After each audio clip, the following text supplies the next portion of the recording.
10. Las soluciones neosexuales. Me declaro esteta y, tan seguro de mí mismo como un crítico de arte, proclamo la convicción de que la construcción de la excitación erótica es tan sutil, compleja, inspirada, profunda, conmovedora, fascinante, impresionante, problemática, tan impregnada de inconsciente y de genio, como la creación de un sueño o de una obra de arte. Robert Stoller. L'Imagination Erotique telle qu'on l'observe. Cuando en un congreso de 1984 me invitaron a presentar una comunicación sobre las identificaciones y las perversiones desde un punto de vista esencialmente clínico, M.C. Dougal, 1986, pensé en primer lugar que esta formulación me permitiría eludir las cuestiones teóricas complejas concernientes a la definición de lo que es y lo que no es perverso en la sexualidad humana.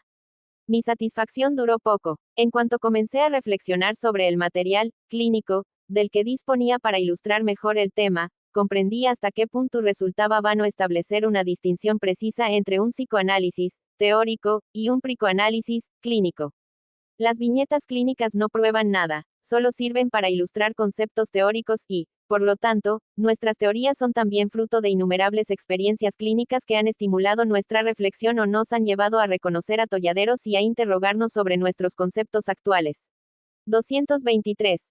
Lo que es más, existe el riesgo perpetuo de que los conceptos teóricos que no son caros desvíen nuestra escucha, con el resultado de que nuestros analizantes dirijan su proceso analítico para confirmar lo que han advertido de las expectativas teóricas del analista.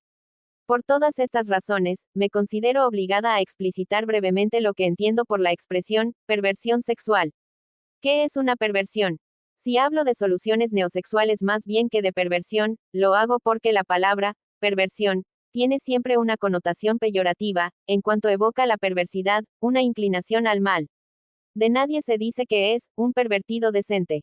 Más allá de esta connotación moral, no es pertinente designar a una persona, con su singularidad propia, como neurótica, psicótica, psicosomática, o perversa, pues cada una de estas categorías clínicas encierra un número infinito de variantes.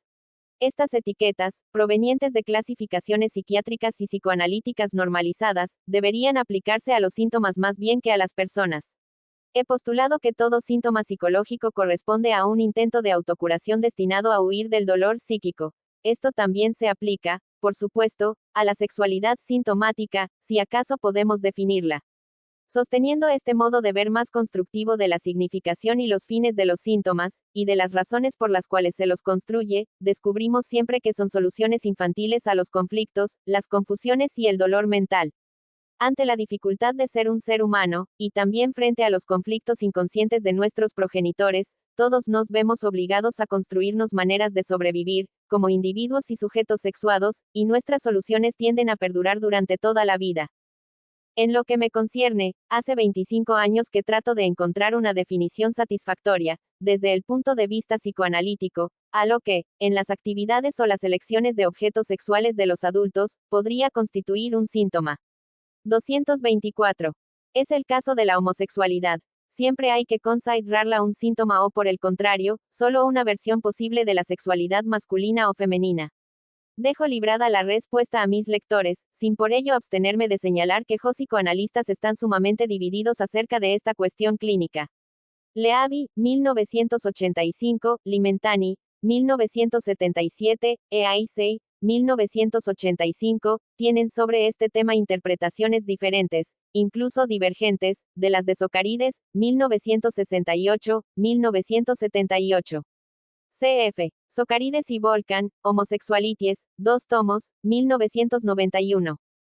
De hecho, la mayoría de las personas consideran que sus actos amorosos y su elección de objetos son conflictivos, concordantes con la representación que tienen de sí mismas y conformes a sus deseos, a pesar de los que califican esas elecciones y esos actos como perversos. Entonces, la forma específica que reviste la predilección sexual de un analizante solo se convierte en un problema clínico, en la búsqueda de una solución, en la medida en que esa forma de predilección sexual provoca sufrimientos en el o la paciente.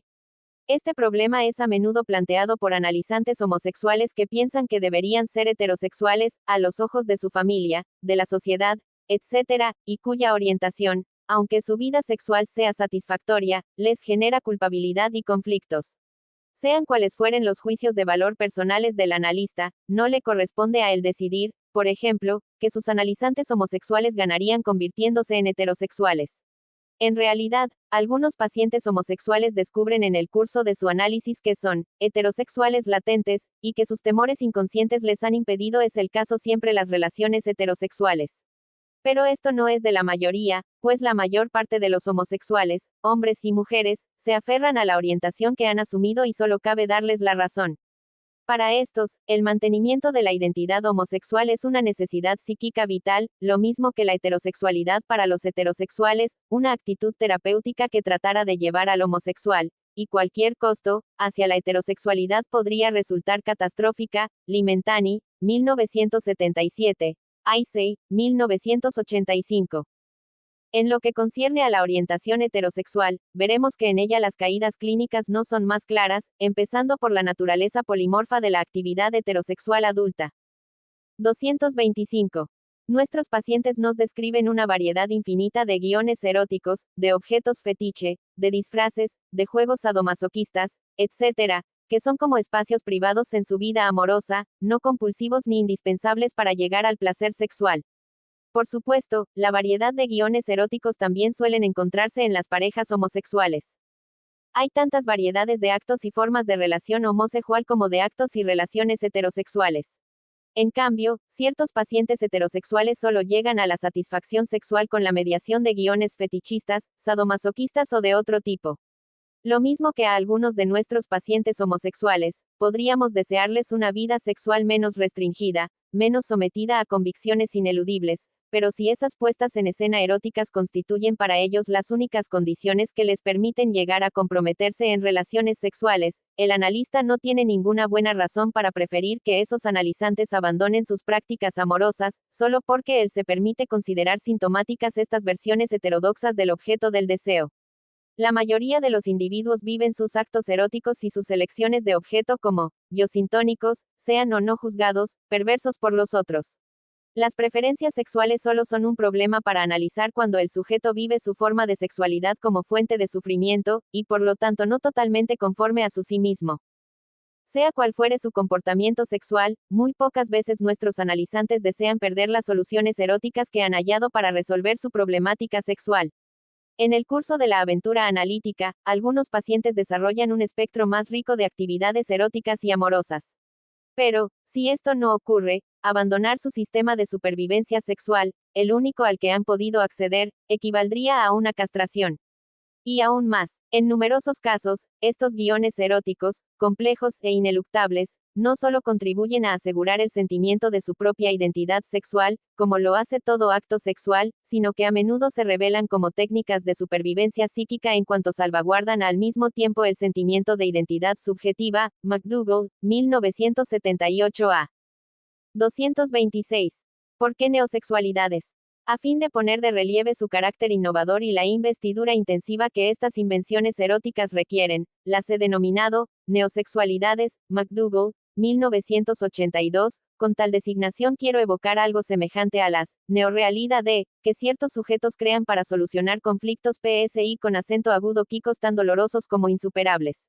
Estas mismas observaciones se aplican a ciertas homosexualidades. McDougall, 1982, la mayoría de las sexualidades llamadas perversas, las prácticas sadomasoquistas, el exhibicionismo, fetichismo, el voyeurismo, etc., son, con pocas excepciones, tentativas complicadas de mantener alguna forma de relación heterosexual. A veces se plantea la cuestión de la diferencia entre estos neosexuales y los homosexuales. Ciertos analistas que consideran la homosexualidad en sí como una formación patológica, una perversión sexual entre otras, se interrogan sobre la necesidad de esta distinción. Recordemos que Freud estableció una diferencia entre las homosexualidades y las formas heterosexuales de la sexualidad desviada.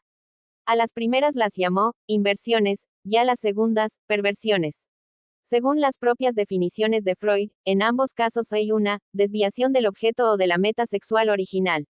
Me parece que la distinción freudiana es pertinente, en el sentido de que entre las homosexualidades y las desviaciones de los heterosexuales se encuentran diferencias de organización psíquica, a pesar de ciertas semejanzas en la estructura edípica, o en la economía psíquica, cuando las sexualidades de las que se trata están marcadas por una necesidad imperiosa y compulsiva, aspecto sobre el cual volveré en el capítulo siguiente. En cuanto a la estructura edípica en las homosexualidades, y en la neosexualidad heterosexual, son muchos los hombres o mujeres que recuerdan una relación excesivamente intensa con la madre, portadora a veces de una matriz incestuosa, mientras que el padre es vivido como un objeto denigrado y excluido de todo rol simbólico en la constelación edípica. Otros, en cambio, narran una historia de seducción por el padre, en la cual la madre es presentada como desempeñando un papel cómplice o, al contrario, como habiendo desinvestido al niño. 227. Pero lo que complica aún más estas observaciones clínicas es que un gran número de analizantes de uno u otro sexo, que no son homosexuales ni neosexuales, presentan retratos parentales y una historia con acontecimientos idénticos. Añadamos que la mayoría de los homosexuales no se interesan por las invenciones neosexuales, que también existen entre ellos, y los desviados heterosexuales son en general poco proclives a perseguir relaciones homosexuales. Sea cual fuere la historia de su pasado, en los neosexuales la obligación de reinventar el acto sexual se revela siempre estrechamente ligada a signos y comunicaciones engañosas concernientes a la identidad sexual, la sexualidad adulta y las nociones de feminidad y masculinidad. A veces esa reinvención se vincula a acontecimientos traumatizantes que se produjeron en su infancia, por ejemplo, abusos sexuales. Así, no es raro que en la edad adulta el deseo de comprometerse en una relación sexual requiera imperiosamente la utilización de dramaturgias complejas, condiciones, disfraces o puestas en escena detalladas. En todos los casos, las estructuras psicosexuales son tan variadas que nos vemos obligados a hablar en plural, las heterosexualidades y las homosexualidades. A estas hay que añadir las sexualidades autoeróticas a las cuales se entregan en soledad muchos sadomasoquistas, fetichistas y travestis. En consecuencia, estas prácticas pueden considerarse formas desviadas de masturbación. El fantasma, por sí solo, se revela insuficiente, de modo que los decorados, encuentros y escenas eróticas imaginadas tienen que ponerse en acto. Para resumir mi posición respecto del término, perversión, desearía reservar esta palabra para ciertas formas de relación. Las relaciones sexuales impuestas por un individuo a otro, no consintiente, voyeurismo, violación, o no responsable, niño, adulto mentalmente perturbado. Propongo entonces que se describan como perversas las relaciones en cuyo transcurso uno de los partenaires es completamente indiferente a la responsabilidad, las necesidades o los deseos del otro. Esta reserva coincide hasta cierto punto con la definición de Robert Stoller, para quien es perverso aquel que no tiene inconvenientes en hacer sufrir a alguien no consintiente. 228. Importa subrayar que casi siempre estos actos tienen que ver con acciones sexuales condenadas por la ley, abuso sexual de menores, exhibicionismo, violación, pues va de suyo que toda sociedad, con la ayuda de su sistema legislativo, trata de proteger el futuro y la libertad de sus ciudadanos. Las actividades sexuales de adultos consintientes, aunque se desvíen de la norma, no caen bajo la condena de la ley, al menos en Occidente. En resumen, si bien los analizantes que describen su manera complicada o insólita de hacer el amor con un partenaire consintiente nos intrigan a veces y nos llevan a interrogarnos sobre la significación oculta de la naturaleza heterodoxa de muchos guiones sexuales que ellos nos presentan, es importante subrayar que, en cuanto estos guiones no causen sufrimientos a ninguno de los partenaires y no parezcan estar signados por una compulsividad infatigable de la cual se quejen los mismos individuos. Nosotros no tenemos ninguna razón para desearles a estos pacientes otras metas eróticas. Si esa es nuestra ambición, el problema es nuestro, y no de ellos. Perversión y sublimación. Es interesante observar que Freud, 1930, definió la sublimación con los mismos términos que la perversión sexual. Se comprende, en el sentido de que muchas desviaciones sexuales son también verdaderas creaciones. Se asemejan a obras de teatro complicadas, que sus autores conciben, construyen y ponen minuciosamente a punto, a veces con días o incluso semanas de anticipación.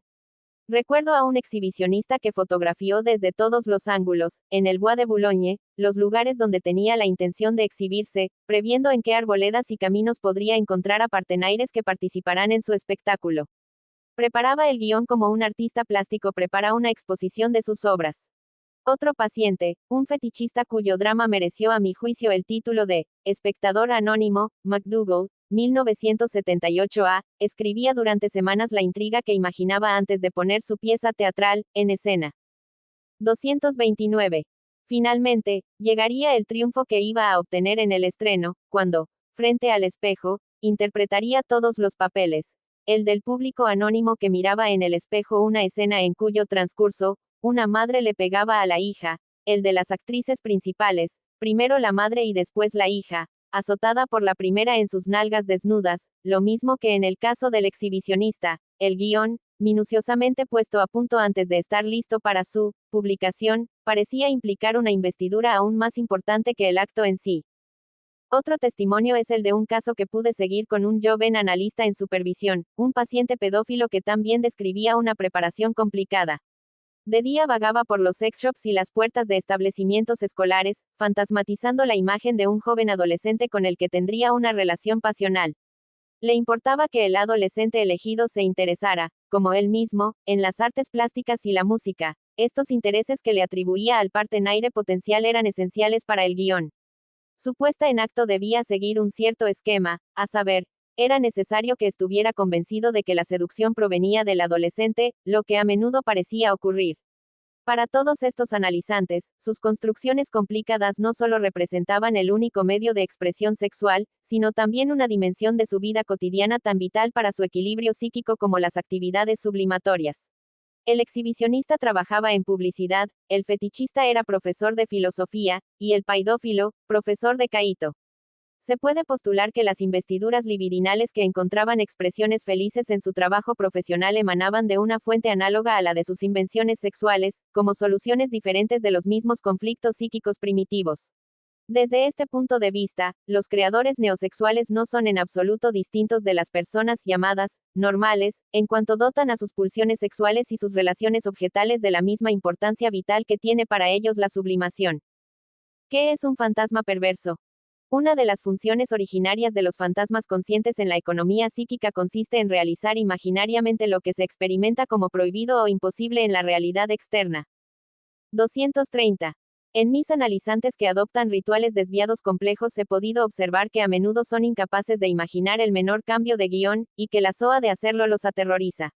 La capacidad limitada para la idea de recurrir al fantasma, característica de muchos neosexuales, homosexuales o heterosexuales, atestigua a veces una carencia en las introyecciones que intervienen en lo que Winnicott ha denominado fenómenos transicionales, con el corolario de la cuasimposibilidad de crear una ilusión en el espacio que separa a un ser del otro, utilizando un abanico de fantasmas para soportar la ausencia, las esperas y las frustraciones provenientes del otro. Volveré sobre este punto en el próximo capítulo, al abordar la noción de las neonecesidades, que dan lugar a una sexualidad adictiva. Llegamos ahora a la vida erótica fantasmática que cada uno de nosotros es libre de tener. Comenzaré a examinar la expresión fantasma perverso, concepto que exige en primer lugar que podamos definir lo que es un fantasma erótico normal. En lo que concierne al fantasma llamado perverso, me parece que el único aspecto que se podría describir legítimamente como perverso es el de imponer por la fuerza a alguien no consintiente o no responsable la puesta en acto del mencionado fantasma. Desde este punto de vista, se sigue que la cuestión pertinente no es la de cuáles actos y cuáles preferencias considerarse desviados, sino en qué momento hay que considerar la desviación como una variación de la sexualidad adulta en el contexto de una relación objetal significativa, y cuándo hay que juzgarla sintomática. Aplicaré este interrogante a las heterosexualidades, a las homosexualidades y también a las sexualidades autoeróticas. Ahora bien, no se puede juzgar una relación partiendo solo de sus signos exteriores, pues hay que tener en cuenta simultáneamente los factores cualitativos y cuantitativos, factores cualitativos que conciernen a la estructura psicosexual dinámica, y cuantitativos, relacionados con el papel de la actividad sexual en la economía psíquica. Según Freud, que fue el primero en señalarlo, los modelos de comportamiento sexual de los seres humanos no son innatos, sino creados. 231. El carácter yosintónico, o yodistónico, de las elecciones objetales y de las prácticas sexuales revela que estamos ante un sistema poderoso de identificaciones y contraidentificaciones con objetos introyectados de una gran complejidad. Las representaciones internas de los objetos y su constelación introyectiva dan lugar a diferencias significativas en las relaciones sexuales y amorosas de los innovadores neosexuales. Las imágenes introyectivas avanzan lentamente en la escena psicoanalítica, como los actores de una obra de teatro. El discurso parental sobre la sexualidad desempeña un papel principal en la estructura psicosexual de cada persona, pero más allá de las interpretaciones que da el niño a estas comunicaciones biparentales, y más allá de sus silencios ruidosos, y diría que construimos nuestras más fuertes identificaciones y estrategias de defensa a partir de lo que comprendemos de los conflictos sexuales y los temores y deseos eróticos inconscientes de nuestros progenitores, así como del papel al que creemos que debemos plegarnos. Estas exigencias no formuladas contradicen a menudo lo que se comunica verbalmente y se convierten en fuente de confusiones y conflictos en la mente del niño. Las mismas confusiones y enfrentamientos reaparecen inevitablemente en la situación analítica, y a menudo nos exigen años de trabajo antes de llegar a su esclarecimiento. ¿Qué es la elección de objeto? Nadie elige nunca libremente las condiciones coactivas impuestas por las invenciones neosexuales compulsivas, así como nadie elige la soledad de una vida sexual totalmente destinada al autoerotismo. Del mismo modo, ningún hombre o mujer tiene la impresión de que elige ser homosexual en una sociedad en la que predomina la heterosexualidad ni, por lo demás, la de que elige ser heterosexual para conformarse a la mayoría social. Estas supuestas elecciones representan la mejor solución que el niño de antaño pudo encontrar ante las transmisiones de los progenitores en lo que concierne a la identidad sexuada, identidad de género, la identidad sexual, masculina, femenino, y el papel sociosexual futuro. 232. En lo que concierne a las desviaciones heterosexuales u homosexuales e invenciones autoeróticas, se trata de soluciones vividas por el adolescente como una revelación de lo que es su sexualidad, a veces con el descubrimiento doloroso de que esta sexualidad difiere de la de los otros. La impresión de elegir no existe, sea uno homosexual, heterosexual o neosexual. Algunos autores, y en particular los que han realizado investigaciones sobre la formación del sentimiento de identidad, han distinguido un comportamiento que se considera una elección, y el que no lo es. Por ejemplo, Borch, 1989, como hemos visto, traza una distinción entre la lesbiana, primaria, y la bisexual, que escoge su vida de lesbiana después de varios años de relaciones heterosexuales. Es posible que la lesbiana bisexual, según la formulación de Borch, llegue con retardo a asumir su deseo y su identidad de lesbiana. Aunque esta decisión representaría una elección consciente, no significa sin embargo que esa persona haya elegido sus orientaciones o investiduras libidinales, sino que éstas han estado fuertemente contrainvestidas hasta su reconocimiento tardío. Lo cual, por supuesto, no invalida la tesis de que en la estructura psíquica de estos dos grupos de homosexuales se encuentran diferencias acentuadas. En este capítulo y los dos siguientes abordaremos dos cuestiones teóricas y clínicas principales concernientes a la desviación sexual. La primera se ubica en el nivel etiológico y cualitativo, la segunda concierne a los cuantitativos en la economía psíquica de ciertas sexualidades desviadas. Estas dos dimensiones están íntimamente vinculadas al proceso de internalización en las organizaciones neosexuales. Cuando son vividas como compulsivas, dichas organizaciones demuestran invariablemente un cierto fracaso de la integración y la armonización de las incorporaciones y las introyecciones que se construyen en cada individuo desde los albores de la vida. 233. Factores etiológicos y cualitativos de las sexualidades desviadas. En sus primeros escritos, 1905, Freud presenta las perversiones, y las inversiones, como vicisitudes del destino de las pulsiones, destino que él vinculaba a las fijaciones sexuales de las primeras fases del desarrollo libidinal. No obstante, en 1920 llega a considerar que perversiones e inversiones están ligadas sobre todo a la organización edípica primaria y a los fantasmas de la escena primitiva. Freud, 1915b, 1922. No tenemos ninguna necesidad de insistir en la significación bien conocida de las identificaciones superioicas en las estructuras psicosexuales. No obstante, importa recordar que estas estructuras son en gran parte creadas por la palabra, las explicaciones verbales, los alientos y las interdicciones que se vehiculizan durante la infancia. Sin embargo, todas se erigen sobre una subestructura arcaica e infraverbal que precede a la adquisición del lenguaje.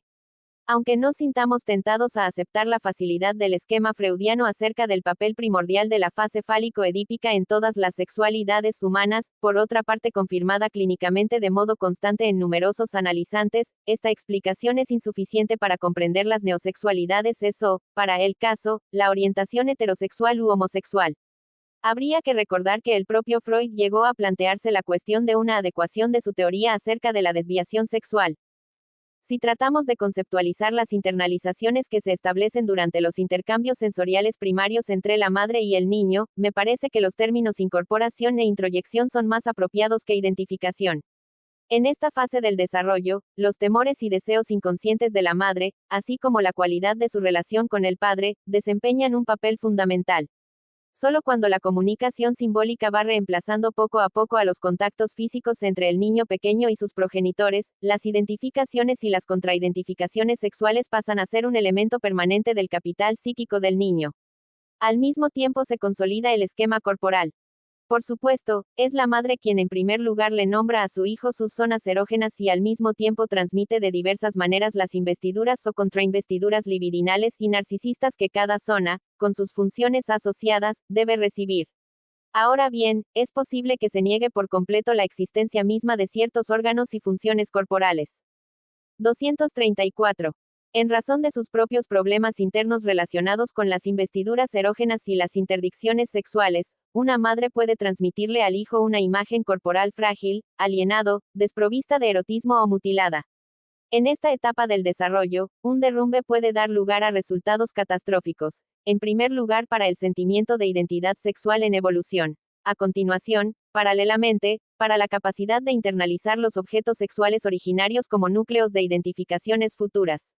Reiteradamente, a partir de mis observaciones clínicas, he podido deducir que los niños destinados a recurrir a invenciones neosexuales en la edad adulta han creado su puesta en escena erótica como un intento protector de autocuración, no solo para contener una angustia de castración excesiva, derivada de conflictos edípicos y del inconsciente biparental, sino también para tratar de conciliarse con la imagen introyectada de un cuerpo frágil y dañado.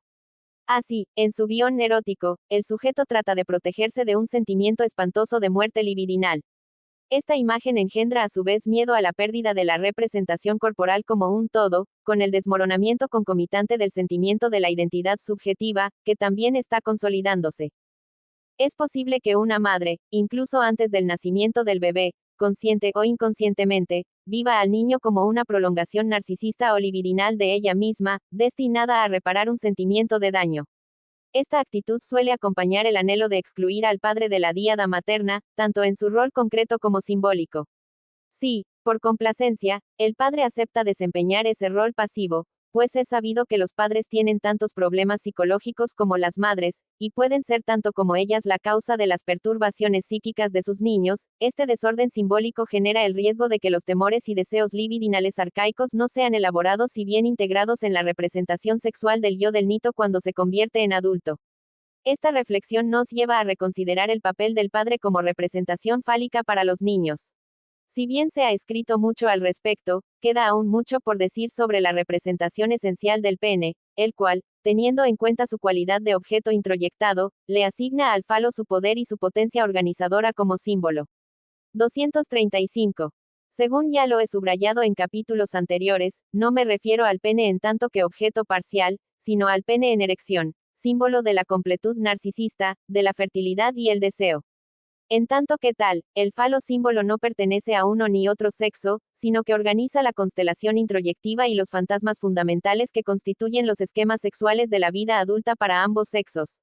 Desinvestido de su valor simbólico, es posible que el falo quede reducido al estatuto de objeto parcial y se divida en dos imágenes distintas para uno y otro sexo, una imagen persecutoria, desprendida de su objeto, que hay que evitar odiar, y la imagen de un objeto idealizado, por lo tanto inalcanzable, que hay que buscar sin descanso. Aunque estas dos representaciones del pene proveen una fuente dinámica de fantasmas inconscientes e influyen en la elección ulterior de objetos y actos sexuales, ninguna de ellas desempeña un papel fundamentalmente simbólico. Mientras que un guión neosexual puede representar un triunfo sobre los objetos internos experimentados como libidinalmente mortíferos, también es posible que la relación sexual se convierta en un modo compulsivo de defender la propia imagen ante el peligro de la desintegración narcisista. Se corre entonces el riesgo de que el acto sexual tenga por meta impedir que los sentimientos de violencia se vuelvan contra el sí mismo o apunten a las representaciones parentales internalizadas. La meta es borrar el terror que causa la amenaza de una pérdida del sí mismo y el sentimiento de muerte interna. En estos casos, los partenaires y los guiones sexuales actúan como contenedores de las partes peligrosas del sí mismo. Se impondrá un dominio ilusorio mediante el control erótico del partenaire, o sometiéndolo en el guión sexual. En consecuencia, como nos lo enseña la experiencia clínica, es posible que la sexualidad se convierta en una droga destinada a dispersar esa violencia interna, o su contracara, el sentimiento de muerte interior, y simultáneamente sea percibida como una amenaza de pérdida del sentimiento de sí. Para resumir, diremos que las neosexualidades, en los heterosexuales o los homosexuales, se construyen en el curso de la infancia con el objetivo de dar sentido a lo que parece insensato, o moviliza lo espantoso en torno del acto y las relaciones sexuales. 236. La necesidad de reinventar la escena primitiva reside a menudo en el hecho de que los progenitores no han transmitido al niño la imagen de una pareja armoniosa, ni psicológica ni sexualmente. A esto puede añadirse el discurso familiar sobre los dos sexos y su rol sexual futuro. Desde este punto de vista, las invenciones neosexuales son un intento de reforzar la identidad sexual y acceder al placer, a pesar de las incoherencias de lo que se le ha transmitido niño en el discurso o el inconsciente biparental. Espero también haber demostrado que muchas sexualidades desviadas se constituyen no solo en busca de un sentido para la identidad sexual y el derecho al placer sexual, sino que también tienen que ver con la angustia de la alteridad y el derecho a existir como individuo. Desde el punto de vista metapsicológico, las dimensiones dinámicas y económicas de la neosexualidad podrían resumirse en los términos siguientes. Quienes han creado una neorealidad en términos de actos y objetos sexuales al servicio de la homeostasis libidinal y, conjuntamente, de las necesidades que están al servicio de la homeostasis narcisista, se han visto obligados a cortocircuitos en la elaboración de la angustia fálico-edípica.